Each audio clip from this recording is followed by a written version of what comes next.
Before fame found him, before laughter echoed through every corner of Ozumba Junction, there was a young man with nothing but a cracked phone, 2 buckets, and a dream that refused to die. In a town where radios screamed louder than the people and gossip traveled faster than the wind, one voice rose above the noise. The voice of Femi Joseon, the storyteller who turned everyday chaos into magic. He was tall and slim. He always wore his slippers until the soul cried for retirement. Yet he had a big dream burning in his heart. He loved telling stories so much that he decided to open a YouTube channel where he shared dramatic and hilarious African tales. He would sit in his small room with one bright bulb above his head recording with his old phone balanced on 2 buckets, and he would laugh at himself as he alone mimics the voices of elders, wives, side chicks, and even masquerades. Now, people in Ozumba Junction loved his channel. Everywhere you go, you would hear someone repeating his lines. At the stream, women fetching water would shake their heads and say, "Huh, that episode where the goat swallowed school fees, I nearly died of laughter." In the barber shop, Kola the barber would play the videos loudly so that customers waiting for haircut could laugh and forget that his clipper was older than the oldest man. Even in Agnes' shop where customers gathered to buy rice and beans, she would bend her phone secretly behind the counter and hiss when people disturbed her and say, "Please let me hear the ending of this man's story." However, there was a problem. In spite of the massive love by people on the streets, Femi's channel was dry like Hamatan Yam online. He would upload a video and watch the numbers climb to thousands of views. But when he opened the like button, he would only see 10 likes blinking like lost stars, and the comment section would look like an abandoned farmland with just 2 weeds growing. One evening as he sat outside his room with his laptop on his knees, his friend Obina passed by and saw him sigh. "Now, what is the problem? Did they take light again?" Femi shook his head dramatically. "Obina, you would not understand. I just uploaded my latest story, The Tailor Who Stitched His Mouth Shut, and in 1 hour it already has 1,200 views." Obina exclaimed, "That is good news." "No." Femi raised his voice. "Only 4 people liked it, and only 2 comments. One wrote, 'First to comment,' and ran away. The second person just typed, 'Interesting,' without even putting comma. Obina, what kind of wicked audience is this?" Obina burst out laughing until he choked. "But you know our people now. They will watch your stories, laugh until their ribs break, but to click like never." At that moment, Mama Chima, one of the story's lovers, walked past with a basin of vegetables on her head, and she overheard them. She stopped, adjusted her wrapper, and said, "Femi, so you are worried about likes. My son, don't stress yourself. I watch your channel every night when my children are asleep, but I will never like or comment." "Huh? Why now?" Mama Chima, Femi asked in confusion. "Because," she said proudly, "if I like it, you will grow wings. You will think you are now bigger than your village people. I prefer to watch you quietly." Obina laughed again and clapped his hands. Mama Chima hissed and walked away muttering, "Story, story, every day. He will not go and marry. He will not settle down." That night, as Femi lay on his bed staring at the ceiling, he heard his neighbor's children in the next compound acting out his story word for word. One of them shouted, "I am the tailor, bring needle." Another person answered, "I will stitch your mouth shut." And they all burst into laughter. Femi covered his face with his pillow and groaned. "So they can quote my story like Bible verse." Now in Ozumba Junction, everybody claimed to be busy, yet somehow they all had time to watch Femi stories. From the rich man with a generator that never rested to the woman who sold beans at the roadside to the apprentices who pretended to be sewing but were really bent over their phones. Everybody watched his channel, but nobody liked or commented. To even subscribe was like asking for their blood. Take Mama Chima, for example. Every night after quarreling with her children to sleep early, she would spread her wrapper on the floor, plug her small techno phone, and grin. "Let me hear what Femi has dropped today." She would laugh until tears rolled down her cheeks, holding her stomach, sometimes even slapping the floor in excitement. But when her daughter once told her, "Mommy, just press the like button now," she hissed and snapped back. "Press like for what? Do you want his head to swell? Please let him remain humble. Likes are not food." And that was how she continued watching like a thief in the night. Then there was Kola the barber. His shop was always filled with noise because he used Femi's channel to entertain his customers. He would put on the videos at full blast. And while clipping hair, he would laugh loudly, and even paused to mimic characters from the story. But whenever any of his customers said, "This man is good. Why don't you subscribe and comment on his videos to support him?" Kola would frown and say, "No. If he sees my comments, he would think I am begging for friendship. I want him to know I am a hard man." Yet, secretly, Kola had memorized half of the stories on Femi's channel, and he even used some of the punchlines to toast girls at the junction. And then there was Blessing, the tailor's apprentice, who pretended she hated YouTube.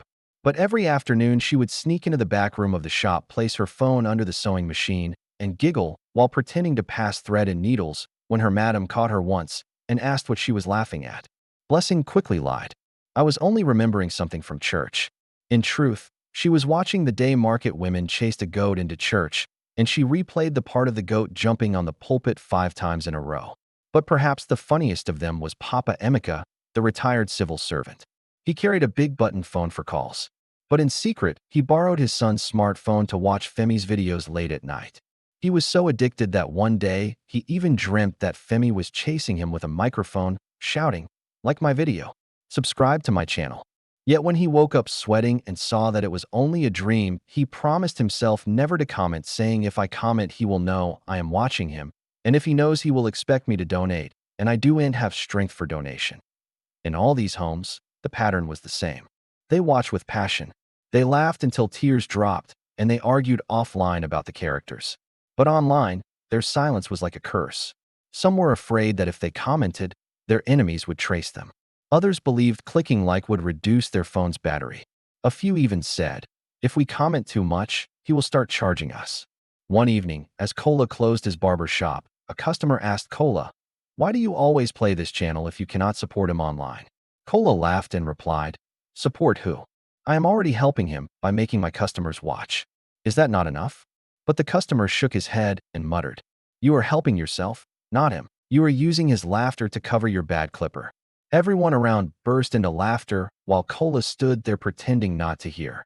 After many nights of sighing and calculating, Femi finally decided he could no longer keep quiet. "These people think I don't know. They watch my stories secretly. Well, I will test their loyalty. I will know the real fans from the fake ones."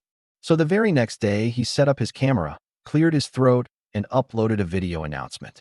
"My wonderful viewers, I want to thank you all for your love and support. To celebrate, I am holding a small thank you gathering this Saturday at Ozumba Town Hall by 4 in the afternoon. If you enjoy my stories, please come, let's eat, laugh, and discuss together. Entry is free, my people. Just bring your presents." He ended the video with a smile so wide that even his crooked front tooth was shining.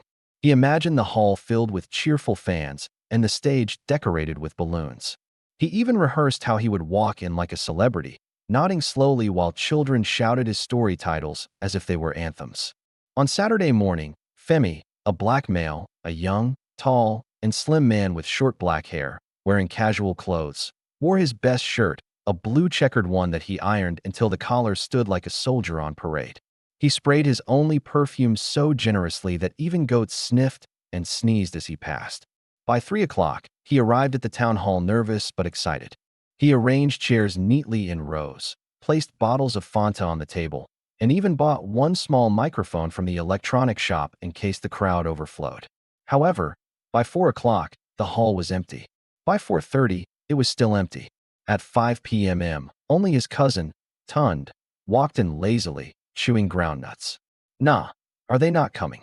Tund asked. "They will come," Femi replied. "Maybe something is delaying them." By 5:30, one more person appeared. A teen boy called Samson, who was famous for always typing first to comment on Femi's stories before disappearing. He came, sat down, waved at Femi, and immediately began playing Candy Crush on his phone. That was it. The hall remained empty. It seemed as though the rows of chairs were mocking Femi with their emptiness. His microphone sat unused. His Fanta bottles were sweating on the table like orphans abandoned in the sun. But outside the hall, outside was another story. The street was dancing like a market. People had gathered in small groups, gossiping and laughing about Femi's latest upload. One woman waved her hands excitedly, retelling the plot twist about the palm tapper who climbed without a rope. A group of mechanics reenacted one of his punchlines, slapping their knees and shouting, "That Femi is mad." "Oh, Children skipped ropes while singing lines from his stories as if they were no rhymes. Femi peeped through the window and nearly fainted. So these people are outside enjoying themselves, but they cannot enter. Why? At that moment, he heard two women passing by discussing. One of them said, "Are you going in?" The other replied, "God forbid. If I go in, he will know I watch his stories. I cannot give him that satisfaction." Another man laughed with his friend. "Let us just stay outside and gist. If we enter now, he will ask us to comment next time. And I don't have energy for typing." Femi's heart sank like a stone in water. He looked at Tund, who was busy stealing the Fanta. He looked at Samson, who was still tapping his Candy Crush game. And he realized the truth. His viewers were not ghosts. They were worse than ghosts. They were silent watchers who wanted his laughter, but not his recognition. The Monday after the failed thank you gathering, the whole of Ozumba Junction market was vibrating with life. Akara sellers were already out. Traders shouted prices until their voices cracked. Goats ran between stalls as if they were shopping for themselves. And in the middle of it all, Femi's stories were the hottest topic. Near the yam section, Mama Chima sat with her head tied so tightly that it looked like it was holding secrets. She was telling a customer, "Have you watched that new episode Femi dropped?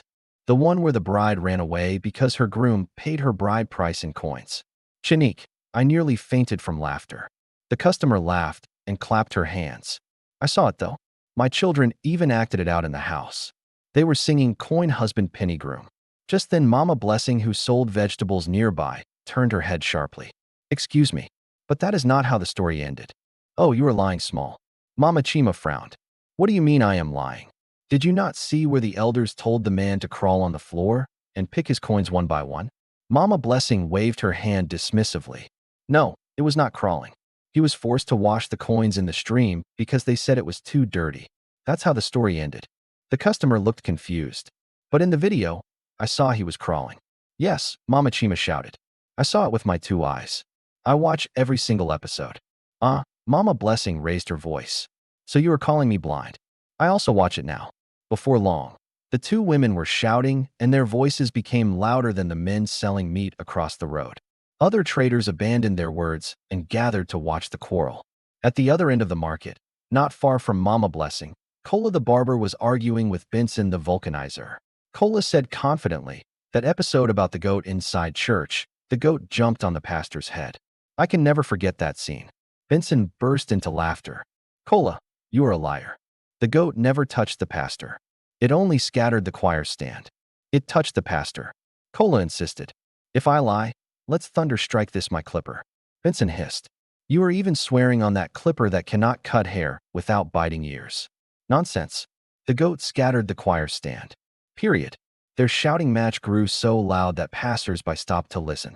One young man who overheard them then stopped and asked, "Which episode are you even talking about? Where did you see all this?" Suddenly silence fell. Nobody answered. Mama Chima looked at Mama Blessing. Mama Blessing looked at Kola. Kola looked at Benson. They all shifted awkwardly. The young man repeated, "Since you people claim you are fans, why not go to his comment section and confirm it? Did you not drop comments there?" This time the market broke into laughter. Somebody shouted, "Comment these once." They are silent watchers monitoring spirits. They know the story even more than Femi himself, but they can never type one word online. A tomato seller added, "It is true. I always see them quoting Femi lines, but go to his channel you will see only 2 comments. First comment, and him interesting. Yet here in the market, they are fighting as if they are his script writers. The shame spread across their faces like hot pepper." Mama Chima hissed, carried her basin of yams and muttered, "I beg let me go home. I don't have time for foolish people." Mama Blessing followed, tying her wrapper angrily. Kola pretended he had a customer waiting for him and ran back to his barber shop, while Benson kicked his vulcanizing machine as if it had offended him. Well, the gossip did not stop there. By evening, the entire town was laughing about the market drama. Femi, who was sitting in his room that night, heard their voices floating through the window. He shook his head and laughed bitterly. "So now, the silent watchers are fighting over my stories in public. Very soon, their silence will disgrace them more than it disgraces me." He tapped his pen against his notebook and stared at the blank page as if the answer would jump out. Then, like unexpected thunder striking, an idea hits him. He smiled slowly. "This time I will catch them red-handed. They think they are wise. They will expose themselves with their own mouths." The very next week, he uploaded a brand new video titled The Goats That Ate the Yam and lied about it. The story was hilarious and filled with his usual drama. But at the middle of the story, Femi deposed and said in a serious voice, "If you are truly watching, type this sentence in the comments. The goats ate the yam. Let me know my real fans." After that, he continued the story as if nothing had happened, laughing and acting like his usual self. 3 hours later, Femi opened his YouTube app eagerly. His heart pounded as he checked the comments. He scrolled, and scrolled again, but found nothing. Only two usual suspects. First to comment, interesting. No one had typed the secret phrase. Not a single person. His heart sank for a moment, but then he noticed something strange. That evening, as he walked through Ozumba Junction, he began to hear comments. At the tailor's shop, apprentices were chanting loudly, "The goat ate the yam. The goat ate the yam." And they were laughing so much that their madam had to chase them with a broom. At the roadside, children skipping rope shouted, "The goat ate the yam" as their new chorus. Even at the barber shop, Kola was boasting to a customer, "Hey, did you hear the new story? The code is the goat ate the yam. If you don't know it, then you are not a real fan." Femi almost burst into laughter right there in the street. So they all heard it. They are repeating it everywhere. But did they type it in the comments? No, they would rather use it to gossip like stolen akara. The next day in the market, Mama Chima called out to Mama Blessing across the yam stall. "Hey, my sister, have you watched the new one? The goats ate the yam." Mama Blessing clapped her hands. "Yes." I nearly died of laughter. That goat is like my neighbor's son, always denying what he eats. A young boy buying tomatoes overheard them and asked, "Aunties, did you type it in the comment section?" Like he said, both women froze and blinked rapidly. Mama Chima finally said, "Me? I was too busy. I did not have time." Mama Blessing quickly added, "And me? My phone was misbehaving.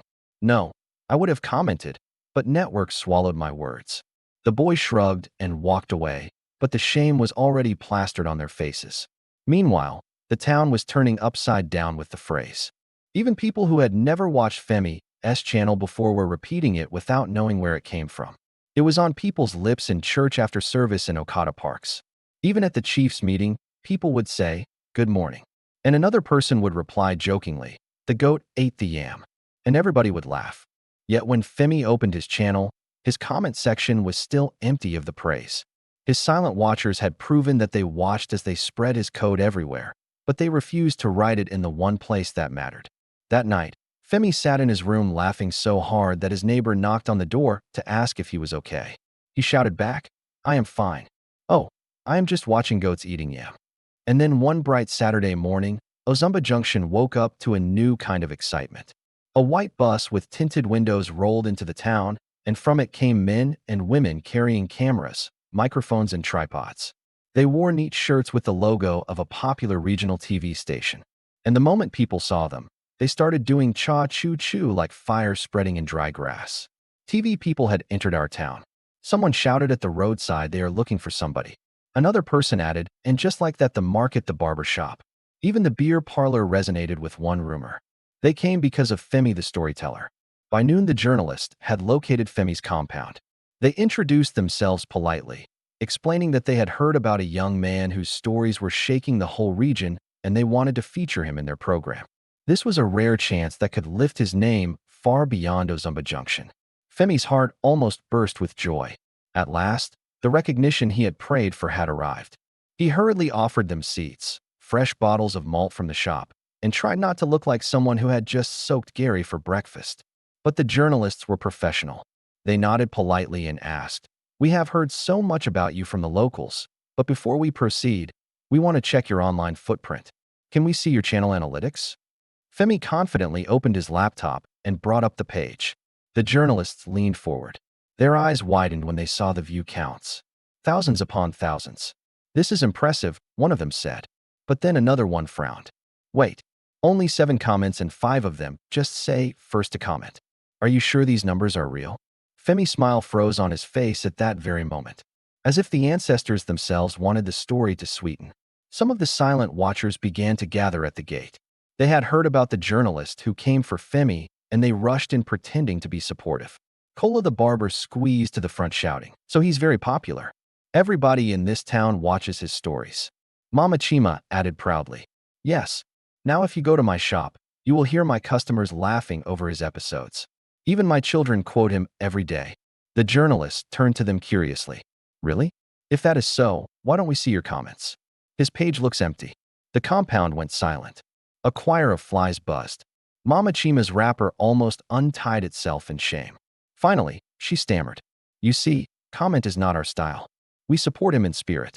Another person added, yes. Oh, we don't type, but we laugh very well. The journalists exchanged glances. One of them shook his head and said, this is strange. You claim to love him, yet you cannot click one button. You cannot type a single word. This may affect our decision because a man without an active audience may not survive on a bigger stage. The crowd shifted uneasily. The silent watchers had never felt so exposed. Their excuses sounded like foolishness in front of outsiders. One man tried to defend them. It's not our fault, though. Sometimes network fails, but before he could finish, his son shouted, Daddy, but you always download and watch him offline. You even laugh until you choke. The crowd exploded in laughter, and the man wished for the ground to swallow him. Meanwhile, Femi stood quietly watching his so-called fans squirm. The people who could have given him wings had nearly clipped his wings with their stinginess. By evening, the journalist finally told him, we'll still consider featuring you, but you must work on building active engagement. Numbers without voices are like empty drums. As they left, the crowd followed behind nervously, sweating in guilt. For the first time, they began to see the weight of their silence. Their refusal to click like or write a simple comment had almost buried Femi's chance at destiny. That night, the whole town could not rest. From Mama Chima's shop to Cola's barber stand. From the Acra sellers at the junction to the beer parlor guys. Everyone was burning with shame. People whispered to each other, did you hear how those journalists disgraced us? They asked about comments, and we stood like goats caught in a yam ban. Mama Chima tossed and turned on her bed. She could not sleep. Her daughter asked, Mommy, but why didn't you just click like since now? Mama Chima hissed, keep quiet. Do you think it is easy? Well, the truth was already biting her harder than a mosquito. In another house, Cola the barber was lying awake replaying the moment the journalist had asked why he never commented. He felt his ears burning. Right there, he promised, tomorrow morning, I will comment, even if it is with blood. By dawn, the scramble began. Femi woke up, yawned, stretched, and lazily opened his phone. However, what he saw almost made him fall off his bed. His channel, which was once quiet like a cemetery, was suddenly roaring with comments. Boss, I am your #1 fan. Oh, I have been watching since day one. Forgive me for not commenting. Honestly, I always like with my heart even if I don't press the button. You are the light of Ozumba Junction. Right on Femi. This channel sweets past sugar. They came like flood. Dozens then hundreds. Some comments were so deep that they looked like love letters. Dear Femi, I watch you with my family every night. Even our goat watches with us. Femi laughed until tears rolled down his cheeks. He scrolled and scrolled, shaking his head. Ah, so this is how the fear of shame can turn dead fingers into typing machine. Where were all of you before? Now the funniest part came at the barber shop. Customers walked in and found Cola bent over his phone sweating as he typed long essays under every single video. He was writing things like, this is the best storyteller in Africa. In fact, in the world. In fact, in the universe. When one customer teased him, ah, Cola, is this not the same you that never commented before? He snapped, better shut up there. I have always been loyal. You just didn't see it in the market. Mama Chima bragged loudly. Check his channel now. My comment is their #1. I wrote it with capital letters. But her neighbor, Mama Blessing, shouted back, that is a lie. Oh, I was the first to comment this morning before you even opened your shop. And just like that, the silent watchers who once refused to type began competing to see who could type the most. However, Femi had the last laugh. Instead of being angry, he decided to give them the medicine that would cure them once and for all. He uploaded a brand new story titled The Silent Watchers. He acted it exactly as it had happened, exaggerating a little on the fans who watched secretly, refused to support, got exposed by strangers, and then scrambled like headless chickens to save themselves. When the video dropped, Ozumba Junction went mad. People gathered in shops, at the stream, at bus stops, watching and laughing until their ribs hurt. They laughed not because it was just a story, but because they saw themselves inside it. Every insult, Every mockery line and every funny exaggeration was aimed at them, and they knew it. And so from that day on, the curse of silence broke. Whenever Femi uploaded a video, his comment section would lit up like a Christmas tree. Likes poured in. Emojis danced everywhere. And even those who still preferred gossiping offline made sure to type something, even if it was just LOL or keep it up. They had learned the hard way that supporting in secret is like cooking soup and refusing to add salt. Everybody will eat, but the taste will always expose you. Hi besties, my people. Let's be real. A story without your engagement is like fufu without soup. It might fill the belly, but the tongue will suffer. Your likes are the pepper. Your comments are the oil. Your subscriptions are the meat that makes the soup sweet. So, if you truly enjoy these stories, don't just laugh and vanish. Click like, drop a comment, even if it's chai or best you sabi. And most importantly, hit that subscribe button properly. Because in this YouTube junction, silence is not golden, silence is wickedness. To all my loud lovers who already show love with likes, comments, and shares, big hug to you. You have a special seed in my heart. And this is just the beginning. See you in the next story. Bye for now.